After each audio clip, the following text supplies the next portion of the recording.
noite de hoje, a gente sempre, todos que aqui passam, sempre cita que é determinado capítulo, determinado item do Evangelho segundo o Espiritismo. E às vezes, na nossa caminhada, alguns nos perguntam: mas o Evangelho segundo o Espiritismo não é o Evangelho, porque, afinal de contas, foi inventado pelos espíritas. Isso não é uma verdade. O Evangelho segundo o Espiritismo é o Evangelho de Jesus, com uma diferença. Aqui nós não vamos encontrar, no Evangelho segundo o Espiritismo, nós não vamos encontrar as coisas que não têm importância, como a altura de Jesus, quantos metros Jesus caminhou, quantas cidades ele passou. Às vezes tem uma citação ou outra, mas o Evangelho segundo o Espiritismo, ele surge somente com as coisas que trazem o bem para todos. Os ensinamentos moral de Jesus. São os ensinamentos. Quem nunca quis o perdão para a sua vida? Quem nunca quis a paz para a sua vida? Quem nunca quer a cura, a saúde? Quem nunca quis isso para a sua vida? Há discussão sobre isso? Será que quando eu desejo o bem para alguém, há por que discutir sobre isso?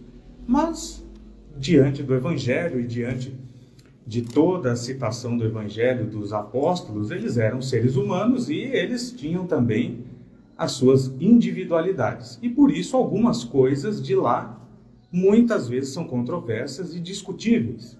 Como se Jesus passou naquela hora mesmo, se ele estava na casa X ou na casa Y.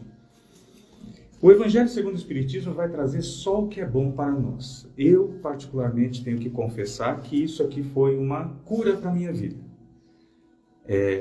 Depois que eu comecei a meditar em cima dos ensinamentos do Evangelho segundo o Espiritismo, a minha visão para o mundo e para as coisas mudaram completamente. E muitas certezas que eu tinha passaram a não existir mais, essas certezas, e as dúvidas passaram a ser respondidas pelos ensinamentos de Jesus.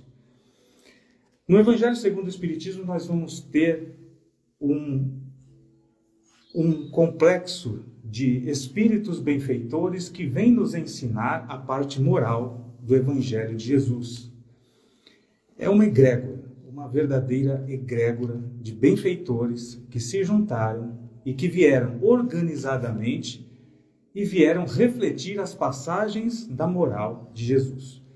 E um espírito, que não é um espírito, mas uma egrégora, um montante de espíritos que vieram falar sobre isso. Alguns individuais estão aqui, mas tem um que se denomina o Espírito de Verdade. Muitos espíritas afirmam que o Espírito de Verdade é Jesus, mas o Espírito de Verdade, a gente, depois de estudar um pouquinho, a gente percebe que é a reunião de diversos espíritos benfeitores que vieram auxiliar os ensinamentos que Jesus já tinha trazido. E eles vieram nos auxiliar através dos nossos amigos médiuns que puderam transmitir isso, e Kardec codificou isso através deste livro. Na noite de hoje nós vamos falar sobre esse Espírito de Verdade. Separamos aqui algumas partes essenciais que o Espírito de Verdade nos traz. Ele começa dizendo o seguinte: venho como antigamente entre os filhos transviados de Israel, trazer a verdade e dissipar as trevas. Escutai-me. O Espiritismo deve lembrar aos incrédulos que acima deles reina uma verdade imutável. Até então nós não acreditávamos, alguns de nós não acreditavam muito num controle maior. Nós temos um controle maior. Será que nós acreditamos nisso? Será que nós percebemos isso? Mais do que acreditar, percebemos isso? Porque acreditar é fácil, podemos acreditar agora e não acreditar depois, mas percebemos Deus em nossa vida? Espíritas, amai-vos, eis o primeiro ensinamento. Instruí-vos, eis o segundo. Todas as verdades se encontram no cristianismo. Os erros que nele enraizaram são de origem humana. É daquilo que nós estávamos falando. Qual é o primeiro que ele fala aqui, amai-vos. Estamos nos amando de verdade, nos tolerando, tendo paciência com os nossos irmãos, com aqueles que nos são mais difíceis, com aqueles que muitas vezes não a nossa vibração às vezes não bate bem, e a gente fala assim, puxa vida, por que é que eu tenho que ficar com esse ser do meu lado? Não, mas tem um motivo para estar ali. Tem um motivo para que a gente esteja ao lado dessas pessoas. Nós estamos amando, tendo tolerância, assim como os demais têm tolerância conosco, porque muitas vezes nós não percebemos, mas os outros estão nos tolerando.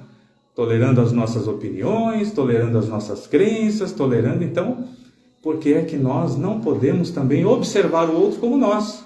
Somos todos filhos de Deus e somos todos também, não somos perfectíveis, mas não perfeitos. Estamos ao caminho da perfeição. Venho ensinar e consolar os pobres deserdados. Venho lhes dizer que elevem sua resignação ao nível de suas provas. Que chorem, porque a dor foi sagrada no Jardim das Oliveiras, mas que esperem, porque os anjos consoladores virão enxugar as suas lágrimas. Muitos de nós que se envolvem bastante com o Espiritismo e começa a estuda o livro Evangelho segundo o Espiritismo, estuda o livro dos Espíritos, dos Médiuns, e faz um curso, e faz outro, começa a criar dentro de cada um de nós coisas que não são muito boas. Como, por exemplo, o espírita não pode chorar. O espírita, quando desencarna alguém na sua família, não pode chorar, afinal de contas ele sabe que a vida é eterna e que nós vamos encontrar com os nossos irmãos queridos posteriormente, ou então quando passamos por alguma dificuldade, seja na forma de doença, seja na forma da sociedade mesmo, ou financeira, seja qualquer dificuldade que passamos, não, o espírita não pode, porque ele tem que compreender isso. O Espírito de verdade, ele nos deixa muito claro, é sim justo chorar, que é diferente de se revoltar. E essa diferença tem que estar muito clara para nós e ele vai nos ensinar mais adiante. Porque quando a gente chora, não significa que nós deixamos de crer em alguma coisa, deixamos de fazer alguma coisa certa, de modo algum. Nós somos seres humanos, encarnados. Nós ainda não estamos desencarnados. Nós ainda não temos a compreensão que os nossos irmãos benfeitores, que já estão nos auxiliando na outra jornada da vida, nós não temos a mesma compreensão que eles. E sim, eles nos falam aqui, através do Espírito de verdade, é sim justo chorar. É sim justo nós sentirmos aquilo que nos contraria, aquilo que nos agride. Mas é diferente de se revoltar. Em verdade vos digo, aqueles que carregam seus fardos e que assistem aos seus irmãos são meus bem-amados. Instruí-vos na preciosa doutrina que dissipa o erro das revoltas e que vos ensina o objetivo sublime da prova humana. Todos nós, cada um de nós tem, sim, um desafio na vida. Todos nós. Seja os desafios materiais, seja os desafios sentimentais. E muitos de nós sofremos de fato. Só que, será que estamos observando os nossos irmãos ao nosso lado? Porque eles também sofrem. Eles também têm as suas dificuldades.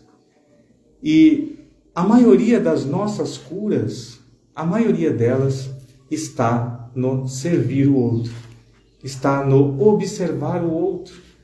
Às vezes nós reclamamos demais das nossas dificuldades e acabamos esquecendo que as nossas dificuldades perto do outro não é nada praticamente.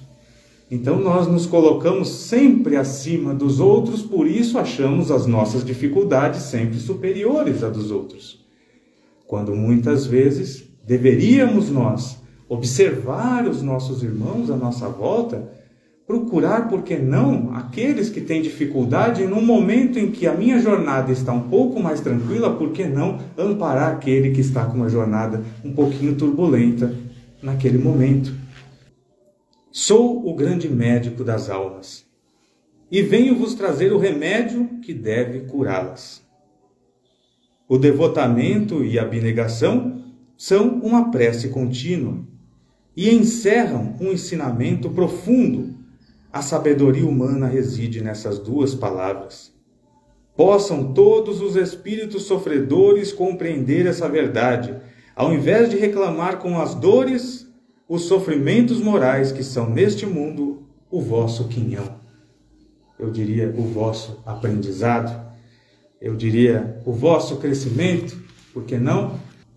Nós estamos sendo devotados e abnegados, devotados no sentido de dedicação, não só conosco mesmo, mas observando os nossos irmãos à nossa volta, porque é muito fácil a gente querer as coisas para nós, quando não damos estrutura para o coletivo, para todos. O Evangelho segundo o Espiritismo, ele traz justamente isso para a gente. Quando nós observamos o Evangelho de Jesus e nós sintetizamos os ensinamentos de Jesus, nós vamos perceber que o Sermão do Monte é praticamente um resumo de todos os ensinamentos de Jesus. E esse resumo dos ensinamentos de Jesus só traz coisas boas para todos, e não para um grupo de pessoas, para um grupo de espécies, não, é para todos. Então, como iniciamos dizendo, o bem-estar meu depende muito do bem-estar do coletivo. Como posso querer estar bem eu, se à minha volta todos estão doentes? Está aí o porquê devemos ser abnegados e devotados. Porque devemos melhorar o nosso entorno através dos ensinamentos trazidos pelo Evangelho. Então, quando nós temos paciência com os nossos irmãos, quando nós observamos a dificuldade do outro, mesmo tendo as nossas muito ali, que às vezes estão nos agredindo, mas nós observamos o nosso irmão ao nosso lado sofrendo, e eu posso, por que não? Muitas vezes, olha, uma coisa simples, às vezes olhar a criança de alguém que precisa ir trabalhar. Às vezes, por que não? Escutar uma pessoa que está prestes a explodir por dentro porque ninguém a escuta. São coisas extremamente fundamentais para a nossa própria cura. Porque se o nosso irmão estiver mais resistente e forte porque nós apoiamos e nós demos esse suporte para ele um dia ele nos amparará também. Nos sentiremos amparados por esse irmão que uns com os outros iremos, por que não, elevando sempre e crescendo sempre e trazendo sempre o que principalmente Jesus nos trouxe, que é o bem-estar para todos. Jesus não trouxe para nós que essa ou aquela religião é boa, que este ou aquele país é bom. Jesus não trouxe para nós que determinado grupo é bom e determinado grupo é ruim, não. Jesus trouxe para nós o que é bom para todos. O que é bom para a saúde, o que é bom para o espírito, o que é bom para a nossa eternidade como seres espirituais eternos que somos.